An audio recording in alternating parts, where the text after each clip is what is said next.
I found out that my husband tried to convince his old girlfriend to run off with him before her wedding. So that has happened. The best part is we're on holiday with 3 other couples in a foreign country. My sister sent me money so I could get my own room here. I looked at changing my flight, but it's so expensive. We aren't scheduled to leave for 4 days yet. Last year, my husband and some of his friends had a lads weekend in London. Really, he had gone to Liverpool because he heard his old girlfriend from university was getting married, and he went to convince her to run off with him. She sent him on his way. I only found out because 2 of his mates and one of their wives who were on holiday with us talked about it after we'd been drinking. My husband didn't deny it. He says it was a stupid decision he made on a whim, and besides that, he hasn't seen or talked to her in 12 years and he's never been unfaithful. But he didn't deny that he asked her to run off with him and asked his mates to lie for him. At least the beach here is beautiful and the resort has alcohol. I'm just wanting a good cry here. I called my sister, but I don't want to run up my mobile bill. I can't stay with him. Not after that. I've already cried on the beach.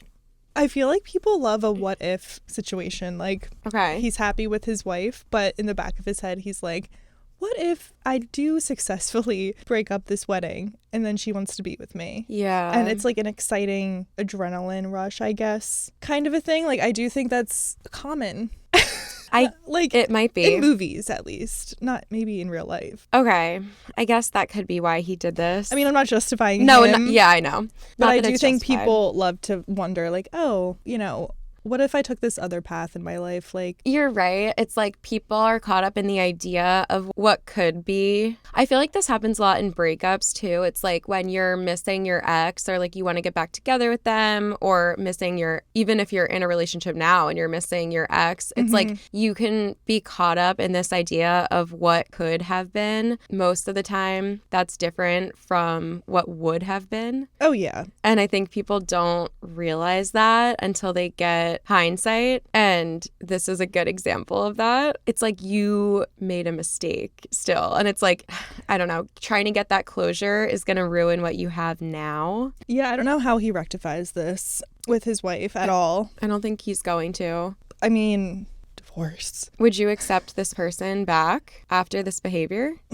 I mean, he would have to do some serious explaining and buy me a Rolex. I'm just kidding. He would have to buy me really nice gifts.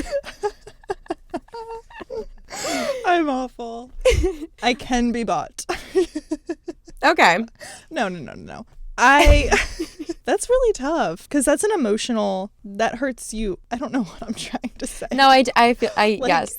It's deep. Yeah. And how do you ever get over that as in her position? Because you're always going to think like you're not good enough. Yeah. I feel like sometimes people have these like crises even when they know what is right for them. So like maybe he knows that he's happy in his marriage, but he's just having this internal conflict where he's like, oh my God, but what if I made a mistake? Like what if I should have done the other thing? Like people doubt themselves even when, I don't know. I guess it's just the idea that even if you're in your like perfect dream relationship, it's just very human to have doubts and get scared and be anxious and like think that you made the wrong decision, even though logically you're like, of course I didn't, but we just get into our heads. But I think that when that happens and you're married and you haven't talked to your ex in 12 years, the answer to the anxiety and the questions in your head, it's not to go and act on it and pursue your ex and lie to your wife about it. It's to get therapy and talk it out with someone who can explain to you why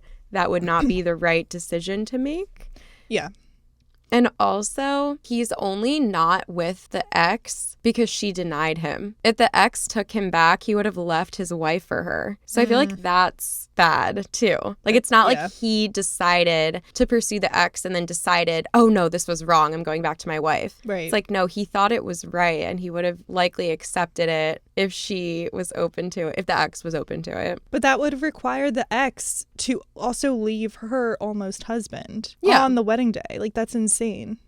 Right. But I guess it's possible. That's what he wanted. Like, he has to be a serious narcissist to think that he could break up a wedding from an ex from 12 years ago. But some people marry people and never actually, like, yes, that's true, but I'm sure this has happened where people are planning to get married. Maybe they're like settling and they never truly healed or got over their ex. And they're like, oh, I'm just going to get married because this guy is here now. But like, this is so problematic, but I see TikToks all the time that are like, there's like jokes about when somebody's making fun of your ex and you're like, okay, that's enough. That's enough because you know that you're secretly going to get back with them. Really? Like, I have seen so many TikToks about that. Or like when it's like people be like, when you're making fun of your exes with your current boyfriend and he goes a little bit too far because you know that's your soulmate, like that kind of vibe. Weird. And I'm like, I hate that. Yeah. I miss a lot not being on TikTok, I guess. Yeah. I just have been open, like my mind has been opened to so many things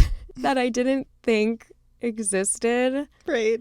And a lot of them are relationship problems that I'm like, I didn't know I could have that problem in a relationship, but now I'm scared I'm going to experience it. And all the comments are like, oh my God, this is so true. And like so many people are like I've seen TikToks of girls being like, me on my wedding morning, if my situationship from 10 years ago were to show up and ask me to run away with him. And it's like them like running down the street. Dead. And I'm like, why do people think this? That's like The Notebook, kind of. Is it? I don't even know the plot of it. Did you ever see it? I saw it like one time in high school and I didn't really like it that much. I mean, it's kind of depressing and cliche a little bit. Yeah. But yeah, basically she is like, I forget if it was her wedding day or if she was just trying on dresses. I think it was her wedding day. And she sees like the newspaper article, which happens to have her ex on it. Oh my God. And then she like faints and it's a whole thing. And she does end up leaving, plot twist, her soon-to-be husband. Yeah. For her high school lover. Yeah. And they do live happily ever after.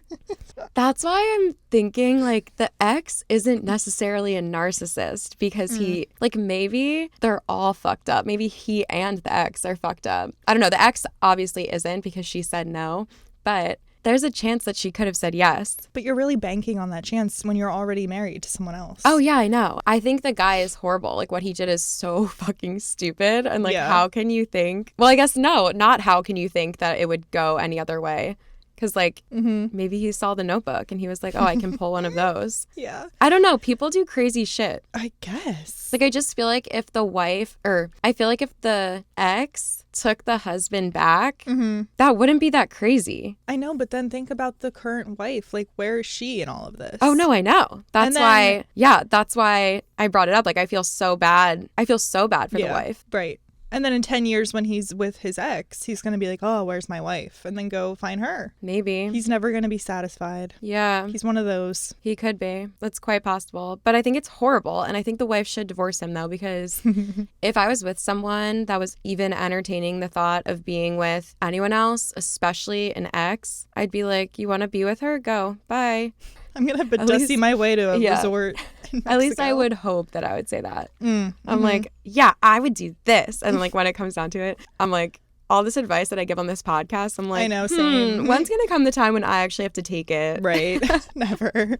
Yeah. Hopefully. But when it applies to me, none of this advice is relevant. But for everyone else, leave him. This is for you. Yeah. Leave his ass. I think he's horrible. And I think you're right. Even with, I don't know, it just seems like he may never be satisfied. I mean, there's a lot of people like that, I feel. My question was about this one. It's like, could he be helped? Like, is there a chance he's just going through something and he made a mistake when he should have gone to therapy about it? And it's like, if this was the only bad thing that ever happened in your relationship. Yeah, like, I'm not trying to be like pro-divorce, so let me rewind. I do think there are steps you could take. Couples therapy, for instance. Yeah. Like severe couples therapy. Yes. Maybe a retreat. Yeah. Yeah, I think that therapy could help them. I don't know. That's so sad. Because he might just be going through, like you said, a crisis and... Yeah. And he just did this extremely drastic thing. And he was on a lad's weekend. Who knows what they were saying. No, he lied to her. Oh, that was all a lie? Yeah, he said... Not the lads. She said that he was on a lad's weekend in London, but really he went to Liverpool because his old girlfriend was getting married there. Oh, so that means... Okay. So... whether he was on the weekend or not, he told the wife he was on a weekend, but it's like, I don't know. Or did you go alone? Did your friends go with you? We don't know that. I still think couples therapy could potentially work this out. Yeah. Okay, maybe he's not completely hopeless while we're really giving the benefit of the doubt. Well, divorce is expensive. It is. And just horrid. Yeah. I keep saying horrid. I love it. I have like a new word every week where I say it a ridiculous amount and then I'm editing the podcast and I edit out these like little clips because I'm like, I've said that word 72 times in the past 30 minutes. It happens. Yeah. Okay, I think he needs some milk. I was going to say milk, yeah.